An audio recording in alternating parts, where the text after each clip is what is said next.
The Zephyrian council chambers fell silent as Ambassador Kethavar's translator finished speaking. The crystalline being's natural harmonics had been converted into the standard galactic tongue, but the words still carried weight that pressed against every consciousness in the vast amphitheater. "The human delegation," Kethavar announced, "has requested an emergency session to address what they term a fundamental violation of cosmic law." A ripple of amusement passed through the assembled delegates. The Vorthan representatives' tentacles writhed in barely contained laughter, while the Nexari contingent's optical sensors flickered in patterns that clearly indicated mockery. Humans and their dramatic pronouncements had become something of a running joke since their admission to the Galactic Council 3 cycles ago. "Cosmic law?" rumbled Thexon, the massive Kroggle war chief whose species had conquered 17 systems before joining the Council. "Since when do the newcomers lecture us about cosmic law?" The human delegation sat in uncomfortable silence in their assigned section, a modest cluster of seats befitting their status as the youngest and arguably weakest member of the council. Their representative, a middle-aged woman named Sarah Chen, stood slowly. Unlike the other species, humans wore no technological enhancements, no biomodifications, no energy fields. They looked exactly as they had when they first crawled out of their gravity well on primitive chemical rockets. "Honored Council," Chen began, her voice steady despite the obvious tension in the chamber. 3 days ago, Nexari forces initiated a pacification operation on the colony world of Kepler 438b. "A routine security action," interjected Sildor, the Nexari Prime Commander. His metallic form gleamed under the chamber's artificial lighting, each surface polished to mirror perfection. The colonists were interfering with scheduled mining operations. Standard procedure called for relocation to designated residential sectors. "You killed children," Chen said quietly. The chamber fell silent. Not the respectful quiet of a formal proceeding, but the sudden, absolute stillness that comes when someone says something so unexpected that it takes a moment for minds to process it. "I'm sorry?" Sildor's optical array focused on the human delegation. "Could you repeat that?" "You killed children," Chen repeated, her voice carrying clearly through the chamber's acoustics. 17 of them, ages ranging from 6 months to 14 years, shot down while they ran from your soldiers. Thexon leaned forward, his massive frame creaking the reinforced platform. "Human, are you suggesting that civilian casualties in a military operation constitute some kind of crime? How did your species ever conquer anything with such soft thinking?" "We didn't conquer," Chen replied simply. "We defended." This brought another wave of amusement from the gallery. The human's military record was well known throughout the galaxy, impressive for such a young species, but hardly threatening to the established powers. They had fought off 2 minor incursion attempts and assisted in 3 peacekeeping operations. But their combat doctrine was considered overly cautious by galactic standards. "The point stands," Sildor continued. "Collateral damage is an accepted reality of military action. The Council has approved such operations countless times. The Nexari acted within established parameters." "No," Chen said, and something in her tone made several delegates pay closer attention. "You didn't." Kethavar's crystalline form resonated with impatience. "Human delegate, please state your formal complaint or yield the floor." Chen looked around the chamber, meeting the optical sensors, compound eyes, and various other sensory organs of dozens of species. When she spoke again, her words carried a weight that seemed to settle over the entire assembly. "Every species in this galaxy has its taboos. The Vorthans never speak during their mating phase. The Zephyrians cannot tolerate certain harmonic frequencies. The Kroggle never retreat from a declared battle. These are cultural preferences, evolved behaviors, societal norms." She paused, letting her words sink in. "Humanity has only one sacred law: One line that cannot be crossed. Not by us, not by our allies, not by our enemies. One principle that defines what it means to be human. And what, asked Kethvar with barely concealed irritation, is this sacred law? You never ever harm children. The silence that followed was different from before. This wasn't confusion or surprise, but the kind of quiet that comes when predators suddenly realize they're in the presence of something they don't understand. That's it? Thexon's laughter boomed through the chamber. That's your great cosmic law? Don't hurt the offspring? Human. Every species protects its young.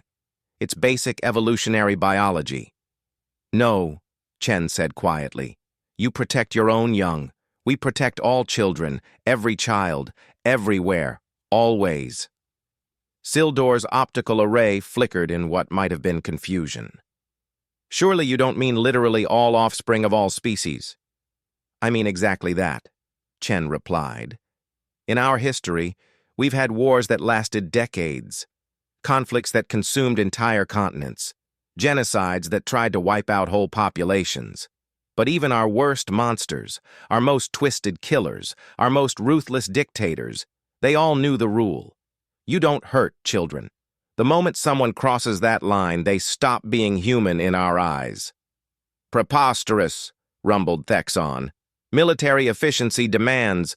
Military efficiency, Chen interrupted, demands that you understand your enemy, and you clearly don't understand us at all. The Nexari delegation exchanged rapid communications in their light-based language. Sildor finally spoke again. Are you threatening the Council, human? I'm informing the Council, Chen said. 3 days ago, Nexari forces violated humanity's sacred law. They killed children. Our children. Kepler 438b children doesn't matter. They were children and they're dead.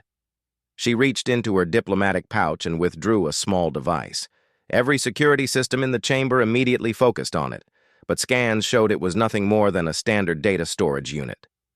This contains the complete military records of every major human conflict for the past 2,000 years, Chen continued.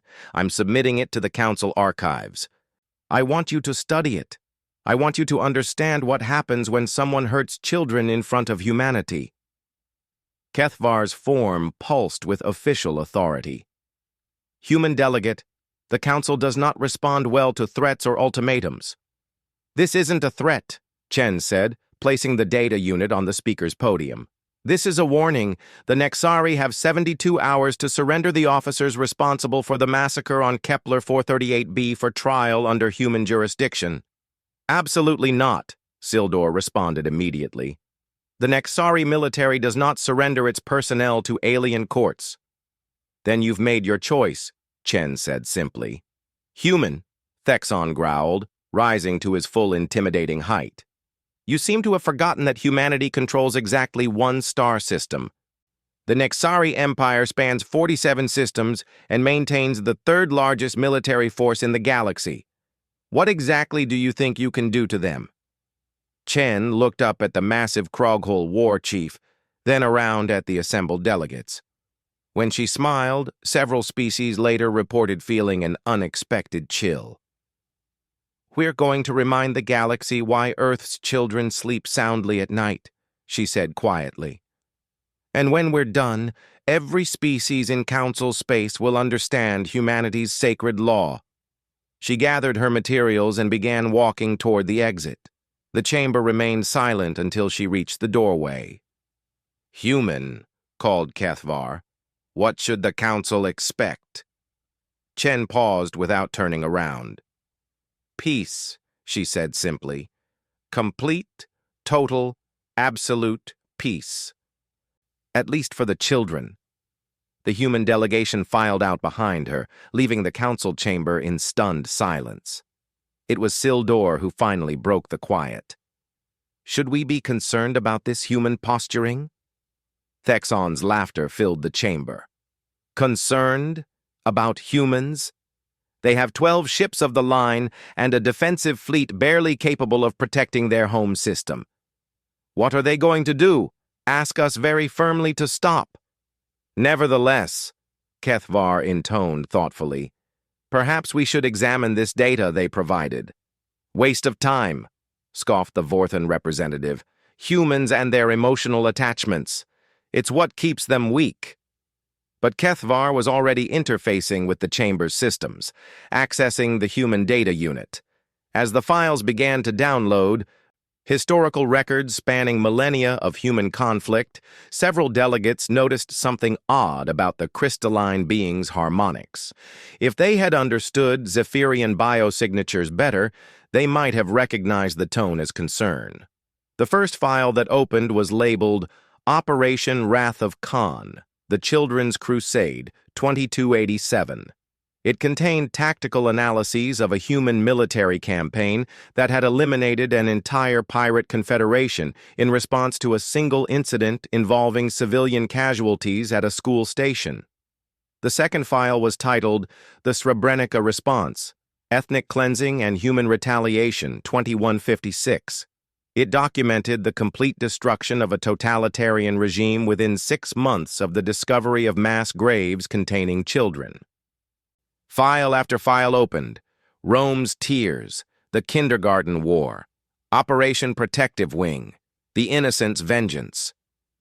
Each one detailed the same pattern. Some group harmed children, and humanity responded with overwhelming, implacable force until the threat was eliminated entirely. As Kethvar processed the data, patterns began emerging that made the ancient being's crystalline structure vibrate with frequencies associated with fear. The humans fought differently when children were threatened. Not just tactically different, fundamentally different.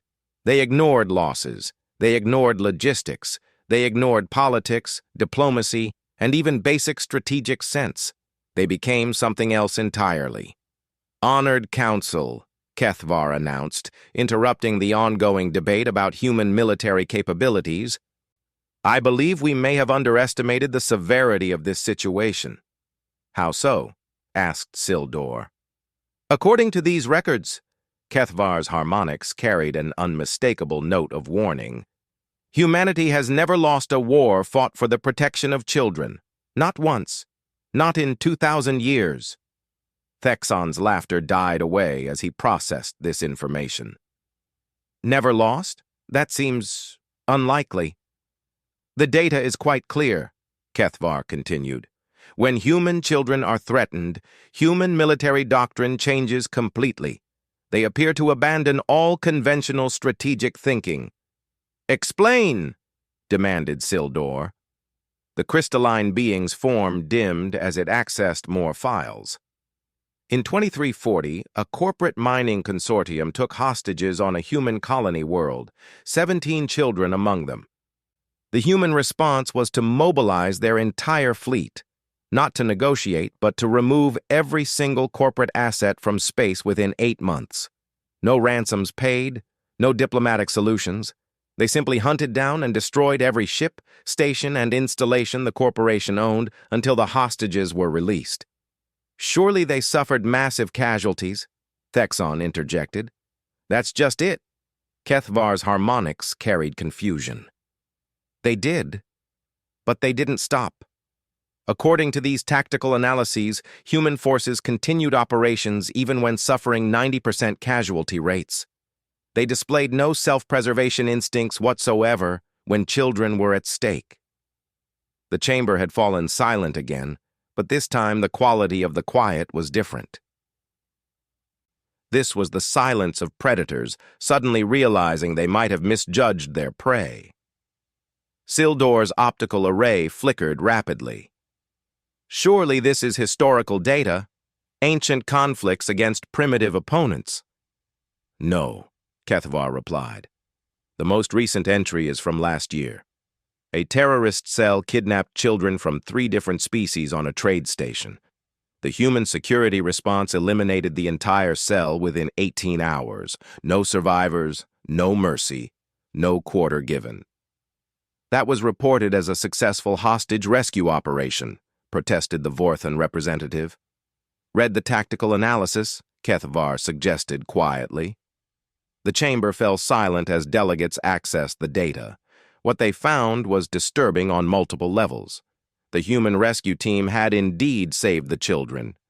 But their methods were unlike anything in standard galactic military doctrine.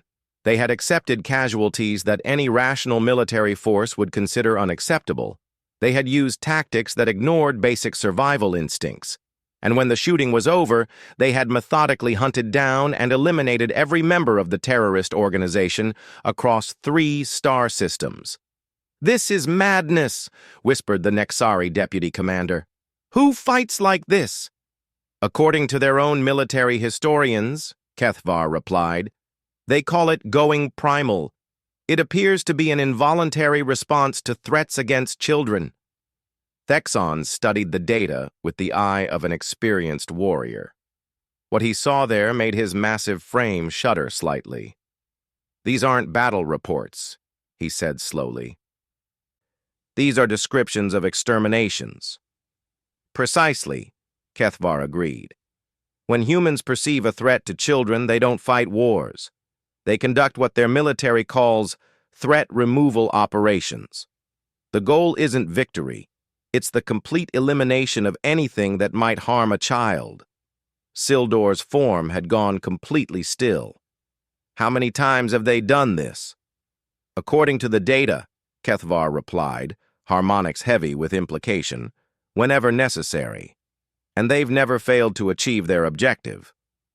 In the silence that followed, each delegate began to understand that the humans' warning wasn't political posturing or emotional overreaction. It was something far more terrifying. It was a simple statement of fact.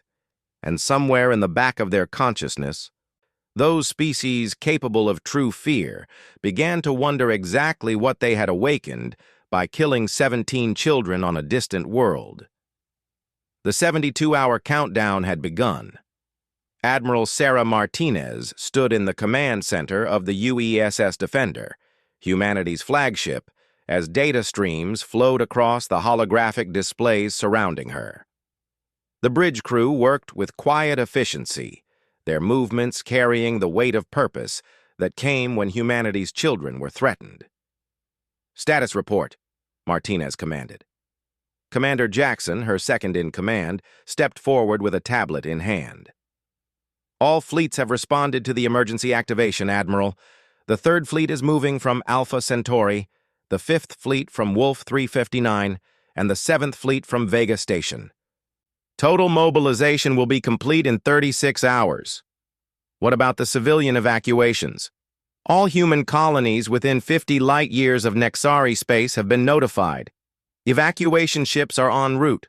We're also offering evacuation assistance to any non-human civilians who want to leave the area." Martinez nodded grimly. "Good. What about our allies? The Terran Confederation has pledged their full support. The Centauri Alliance is providing logistics. The free colonies are sending medical ships." Jackson paused.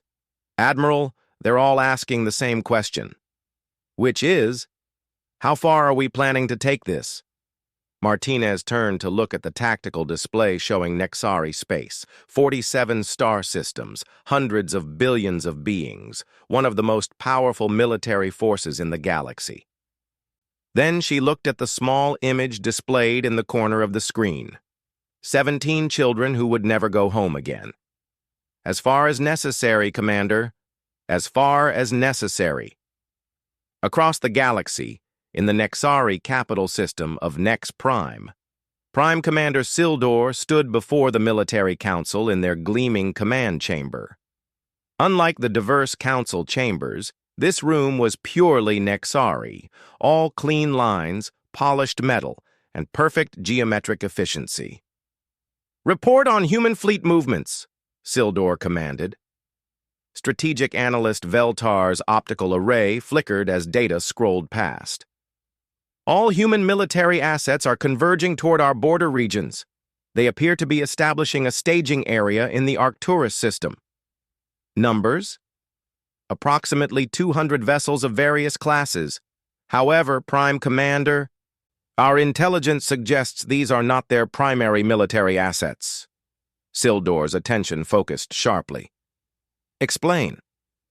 According to our analysis, these appear to be defensive fleets, ships designed for system protection and convoy escort. Their actual battle fleets remain unaccounted for. Defense Minister Colrex leaned forward, his massive frame intimidating even among Nexari. You're saying they're hiding their real military strength? Not hiding, sir. According to captured human military doctrine, they maintain separate fleet classifications. What we're seeing are their protective forces, ships designed to evacuate civilians and defend colonies. Their combat forces operate under different command structures entirely. Where are these combat forces now? Sildor demanded. Unknown, sir. Our sensors can track approximately 60% of human military assets at any given time. The rest operate under what they call silent running protocols. The chamber fell quiet as the implications sank in. For a species as technologically advanced as the Nexari, the idea that a primitive race could hide major military assets was disturbing. How many ships could they realistically field? Asked Colrex. Veltar's hesitation was telling. Based on their industrial capacity and resource allocation, anywhere from 500 to 2,000 vessels, sir. That's a significant variance in your estimate, analyst. Yes, sir. The humans maintain unusual manufacturing practices. They build ships in small, distributed shipyards rather than massive production centers. It makes accurate counting difficult. Sildor processed this information. Even if they field 2,000 ships, we maintain a 3-to-1 advantage in total vessels. Yes, sir. However, Veltar's optical array dimmed slightly. However what? Sir, I've been analyzing the human historical data provided to the Council. Their military doctrine when children are threatened appears to be fundamentally different from their standard operations. Different how? Veltar activated a holographic display showing human fleet movements from their historical conflicts. In standard operations, humans fight with careful attention to logistics, casualty ratios, and strategic objectives. But when children are involved, these considerations appear to be abandoned entirely. The display showed tactical analyses from humanity's past conflicts involving child casualties. The pattern was disturbing. Human forces operating far beyond sustainable logistics, accepting casualty rates that should have broken any rational military force, and continuing operations until their objectives were achieved regardless of cost. Look at this engagement, Veltar highlighted one battle. Human forces continued fighting for 6 days after their supply lines were cut. They literally cannibalized their own ships for spare parts to keep fighting. Desperation, dismissed Colrex. No, sir. This was standard doctrine. They call it protective protocol. When children are threatened, human forces operate under the assumption that failure is not an option. Not strategically inadvisable, literally not an option. Sildor studied the data with growing unease. Show me their weapons technology. The display shifted to show human military hardware. At first glance, it seemed unremarkable. Kinetic weapons, plasma cannons, fusion missiles, standard galactic military technology, perhaps a generation behind Nexari equivalents. Their weapons appear primitive, Sildor noted. Yes, sir. But again, the data suggests this may be misleading. Humans appear to maintain separate weapons systems for different types of conflicts. What do you mean? Sir, every piece of human military equipment we've analyzed has been captured from defensive operations or peacekeeping missions. We have no data on what they call their deep strike capabilities. You're suggesting they have weapons they've never used? I'm suggesting they have weapons they've never needed to use, sir. According to their military philosophy, they maintain 3 levels of response: protective, offensive, and... Veltar paused, uncertainty flickering across his optical array. And what? They call the 3rd level exterminatus, sir. The data files are heavily encrypted, but the basic concept appears to be weapons designed not to defeat an enemy, but to eliminate them entirely. The silence in the chamber stretched uncomfortably. Finally, Colrex spoke. "You're suggesting that humans maintain weapons of mass destruction?" "I'm suggesting they maintain weapons for mass destruction, sir. The distinction appears important to them." Sildor turned away from the displays, his optical array dimming as he processed the implications.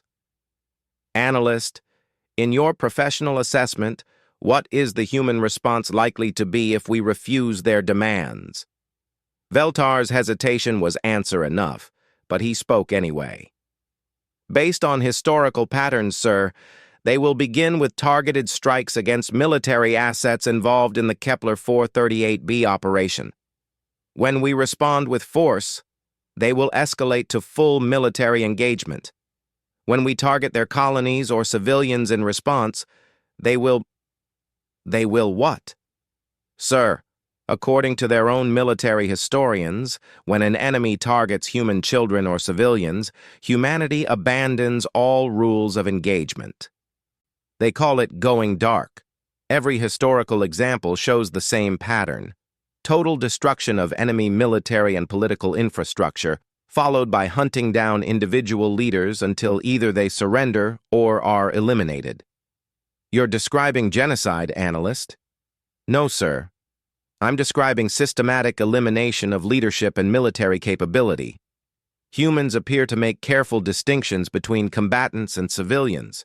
They don't kill populations. They kill anyone who might threaten children. Sildor felt something he hadn't experienced in decades of military service: uncertainty. How long would such a campaign take? Based on historical precedent, sir. Anywhere from 6 months to 3 years, depending on how quickly the enemy surrenders or is eliminated. Defense Minister Colrex slammed the appendage against the table. "This is ridiculous. They're one species with one star system. How can they threaten the Nexari Empire?" Veltar's optical array focused on the defense minister. "Sir, may I show you something?" Without waiting for permission, Veltar activated a new display showing a 3-dimensional map of human space and surrounding systems. "This is human space as we understand it," he said, highlighting their single star system. 1 star, 8 planets, approximately 15 billion humans. The display shifted. "This is human space, according to their own navigation records." The hologram exploded outward, showing shipping routes, communications networks, and supply chains stretching across hundreds of star systems. "They don't think in terms of controlled territory," Veltar explained. "They think in terms of protected space. Any system with human civilians, human trade routes, or human allies falls under their protection doctrine." The display continued expanding, now showing faint connections reaching toward Nexari space, toward the galactic core, toward systems the Nexari had never even heard of. "How many systems are we talking about?" Sildor asked quietly. "According to this data, approximately 3,000 star systems have some form of human presence or protection agreement." The silence that followed was profound. "That's impossible," Colrex whispered. "How do they maintain control over 3,000 systems with 12 ships?" "They don't maintain control, sir. They maintain connections. Humans don't seem to conquer territory. They build relationships. Every human trade mission, every diplomatic contact, every rescue operation creates what they call protection obligations." Sildor studied the display with growing horror. "Are you telling me that if we go to war with humanity, we're potentially facing the combined forces of 3,000 star systems?" "I'm telling you that humans believe they're obligated to protect the children in 3,000 star systems, sir. And according to their historical patterns, they will call upon every resource, every alliance, and every favor they've ever earned to fulfill that obligation."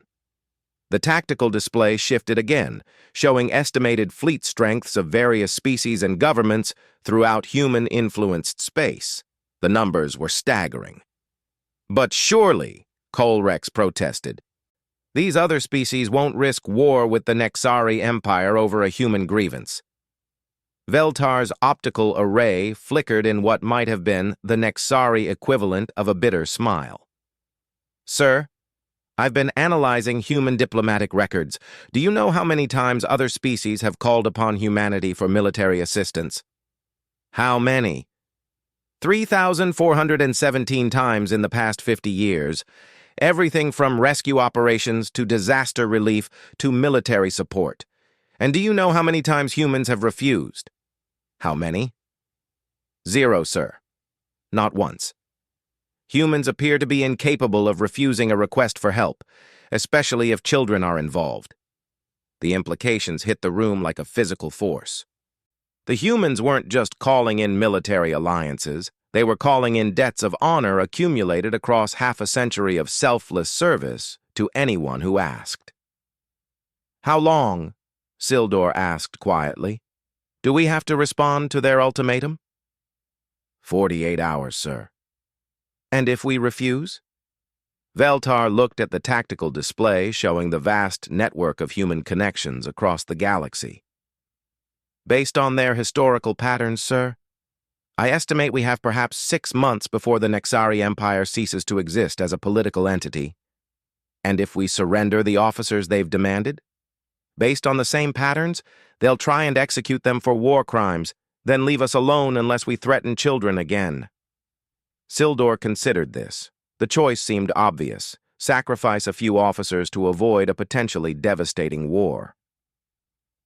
But the political implications of surrendering to human demands were enormous. Convene the full military council, he finally ordered. We need to discuss our options. As the meeting dispersed, Veltar remained behind, still studying the tactical displays. The vast network of human connections glowed softly in the hologram, looking less like a military alliance and more like a web of protection spreading across the galaxy.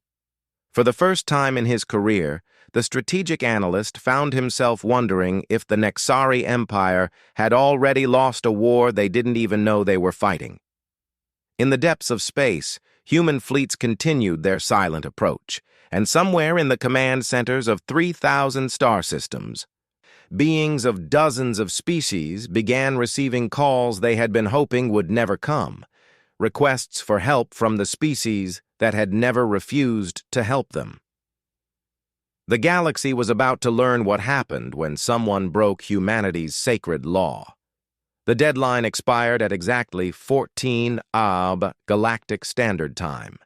Prime Commander Sildor had made his choice 12 hours earlier, standing before the assembled Nexari Military Council. We cannot establish a precedent of surrendering our officers to alien courts, he had declared. If we yield to human demands now, every species in the galaxy will think they can dictate terms to the Nexari Empire. The decision had been unanimous among the military leadership. The political cost of submission was deemed higher than the risk of war with a single-system species. They learned how wrong they were 3 minutes after the deadline. Admiral Martinez stood on the bridge of the Defender as the communications array activated. Her message was broadcast simultaneously across every human fleet, every Allied vessel, and every neutral observer in the region. This is Admiral Sarah Martinez of the United Earth Defense Forces. At 14:00 GST, the Nexari Empire refused to surrender the officers responsible for the murder of 17 children on Kepler 438b. As of this moment, humanity considers the Nexari Empire to be in violation of our sacred law. She paused, looking directly into the camera, her eyes carrying a weight that made even veteran diplomats throughout the galaxy shift uncomfortably in their seats. To all neutral shipping in Nexari space, you have 6 hours to evacuate. To all Nexari military forces, surrender now or be destroyed. To the Nexari leadership, you have crossed a line that should never be crossed. The children you murdered will have justice. The transmission ended, and across the galaxy, the most devastating military campaign in recorded galactic history began. It started with what human military doctrine called deep strike operations.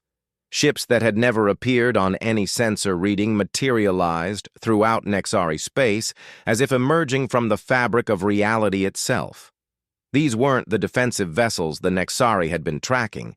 These were purpose-built weapons of war, sleek and deadly, carrying technology that shouldn't have existed.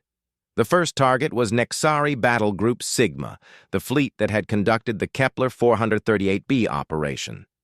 They were patrolling their home system when space itself seemed to split open around them.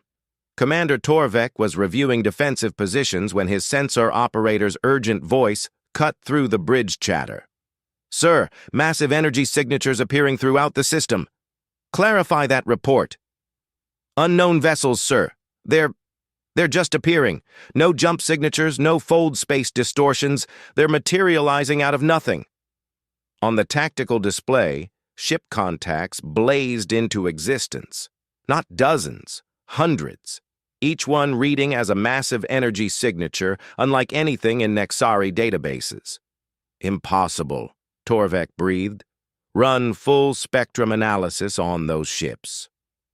The results that came back made no sense. The vessels showed energy readings consistent with ships 3 times their apparent size, carrying weapons that shouldn't fit on platforms that small. "Sir," the communications officer announced, "incoming transmission from the lead human vessel." On screen. The figure that appeared was a human male, perhaps middle-aged by their standards, wearing a military uniform with insignia the Nexari didn't recognize.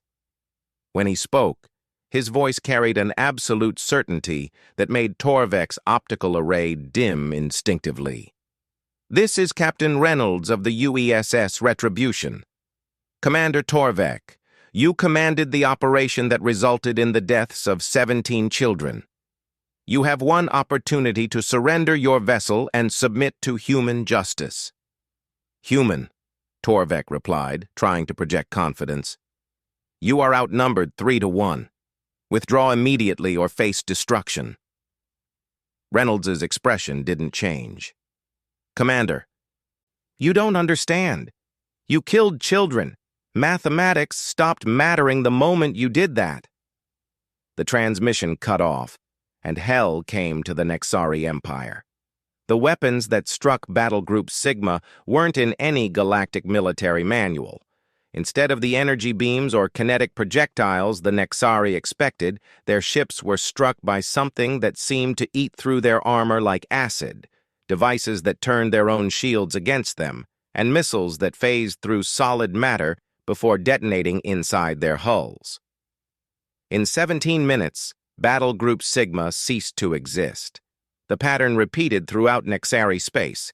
Every military installation, every naval base, every ship that had participated in the Kepler 438b operation was systematically eliminated. But it wasn't random destruction. It was surgical removal of specific targets with impossible precision. On Nex Prime, the Nexari capital world, Prime Commander Sildor watched in growing horror as reports flooded in from across the Empire. Not just military targets were being hit. Communications networks, command structures, government buildings, anything connected to the decision to kill children was being methodically destroyed. "Sir," his aide announced, "the humans are broadcasting on all frequencies." The transmission showed Admiral Martinez standing in what appeared to be the Defender's communications center. Behind her, holographic displays showed the systematic dismantling of Nexari military power in real time. "Citizens of the Nexari Empire," she began, "humanity has no quarrel with you.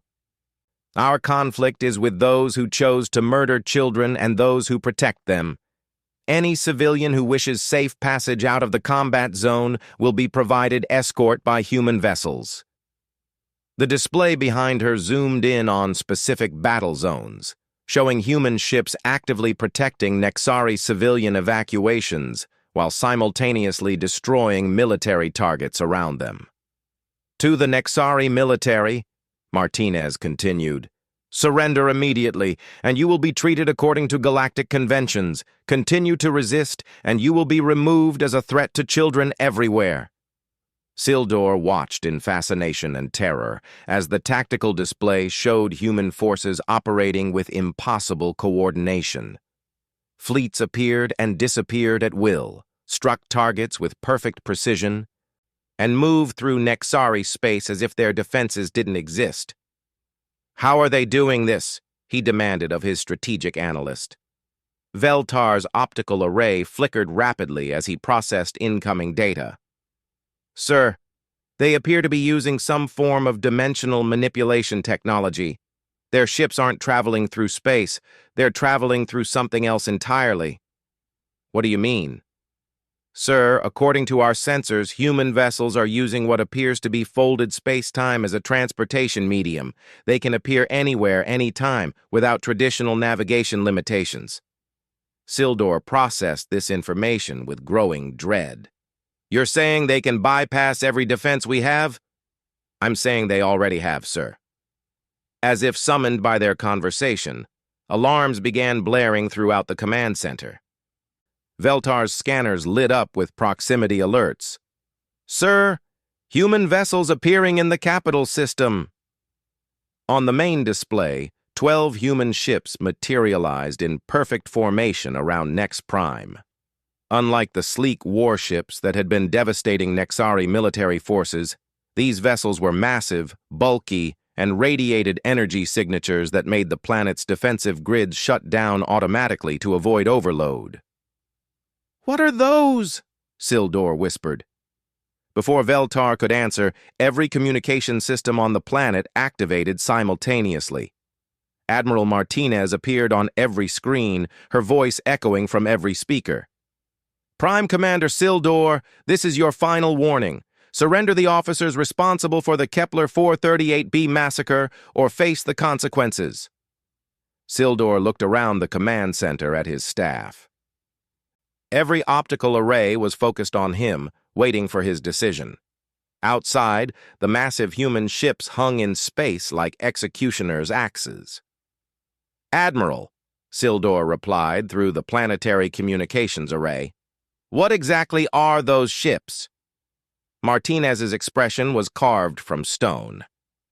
"Those are humanity's Exterminatus-class vessels, Prime Commander. Each one carries enough firepower to sterilize a planet's surface. They're not weapons of war. They're tools of absolute judgment. You would commit genocide over 17 children." "No," Martinez replied simply. "We would prevent future genocide by removing those who kill children.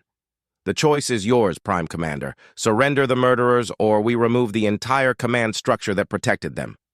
Sildor felt the weight of decision crushing down on him. Around the galaxy, the rest of the Nexari military was being systematically dismantled by human forces that seemed to operate outside the laws of physics. On his homeworld, 12 ships hung in space carrying enough destructive power to end Nexari civilization. But surrender would mean acknowledging that humans could dictate terms to the Nexari Empire. He made his choice. "Human," he announced. "The Nexari Empire does not bow to threats. If you wish to destroy us, do so. But we will not surrender our sovereignty to—" His words were cut off as something impossible happened. Around him, the command center simply stopped. Not destroyed, not damaged. Frozen. Every Nexari in the room stood motionless, their optical arrays dim, their forms locked in place like statues. Only Sildor remained mobile, and he watched in terror as a section of the wall dissolved to allow 3 figures to enter. They wore human military uniforms, but something about them was wrong. They moved too smoothly. Their eyes held depths that seemed impossible, and the very air around them hummed with barely contained energy. "Prime Commander Sildor," the lead figure said, and his voice carried harmonics that seemed to resonate in dimensions Sildor couldn't perceive. "I am Colonel Harrison of the Human Protective Services Division." "This is impossible," Sildor managed. "How are you here? How did you penetrate our defenses? How did you stop time?" "We didn't stop time," Harrison replied calmly. "We stopped you. The others will resume normal function when we leave." He gestured toward Sildor's frozen staff. "As for how we're here, that's what happens when someone violates humanity's sacred law." "What are you?" Harrison exchanged a glance with his companions before answering. "We're what humans become when children are threatened, Prime Commander. We're what your species awakened when you decided 17 young lives meant nothing." One of the other humans stepped forward, carrying what appeared to be a standard data tablet. When she spoke, her voice carried the same impossible harmonics. "We have identified every individual involved in the decision-making process that led to the Kepler 438b massacre," she announced. 17 military officers, 12 politicians, and 5 administrators. They will be transferred to human custody for trial. "And if I refuse?" The third human, who had remained silent until now, finally spoke. "Prime Commander, you fundamentally misunderstand the situation. This isn't a negotiation. We're informing you of what will happen. The Nexari Empire will continue to exist," Harrison interrupted, "as long as it never harms another child. The moment you do, we'll return. And next time, we won't be so merciful." Sildor felt reality shift around him as the humans prepared to leave. "Wait, what are you? What did we awaken?" Harrison paused at what had been a solid wall and was now an opening to somewhere else entirely. "You awakened humanity's true nature, Prime Commander. For 60,000 years, we've been the species that protects the young. We've fought predators, natural disasters, diseases, and each other to keep children safe. It's not something we do. It's what we are." The opening began to close, but Harrison's voice carried through clearly. "Every species in the galaxy will learn the same lesson you just did. Threaten children, and humanity stops being a member of galactic civilization. We become something older, something that existed long before we reached the stars. We become what we've always been, the guardians at the gate, keeping the monsters away from the innocent." The wall solidified, and immediately the frozen Nexari resumed their activities as if nothing had happened. But Sildor knew everything had changed. Within hours, the specified Nexari officers had been transferred to human custody. The systematic dismantling of Nexari military assets stopped as suddenly as it had begun. The massive ships hanging over Nex Prime vanished back into whatever dimension they had emerged from. But the galaxy had been changed forever. 3 months later, Ambassador Sarah Chen stood once again before the Galactic Council.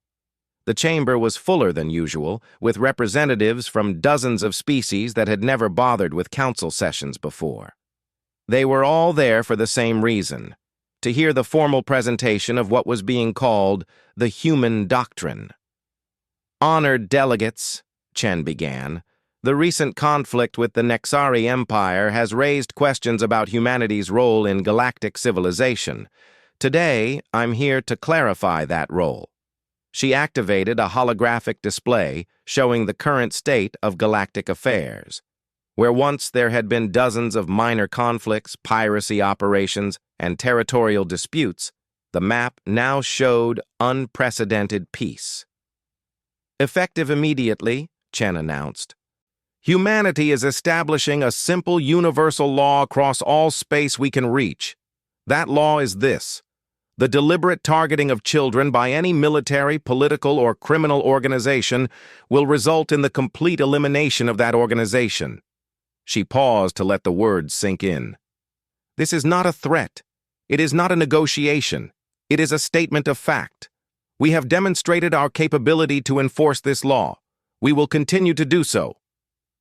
Thexon, the massive Krogel war chief, leaned forward. "Human, you speak as though you have authority over the entire galaxy." Chen met his gaze steadily. "We have authority over one thing, honored delegate: the protection of children. If that authority extends to the entire galaxy, it's only because children live throughout the galaxy." And what of sovereignty? What of national rights? Any nation that considers the murder of children to be a right, Chen replied quietly, has forfeited its claim to sovereignty. She gestured to the holographic display which now showed shipping routes and trade networks throughout galactic space. We're not seeking to rule the galaxy, she continued. We're seeking to make it safe for children to grow up in. Any species, any government, any organization that shares that goal will find humanity to be their strongest ally. And those who don't? Chen's expression didn't change, but something in her eyes made several delegates shift uncomfortably.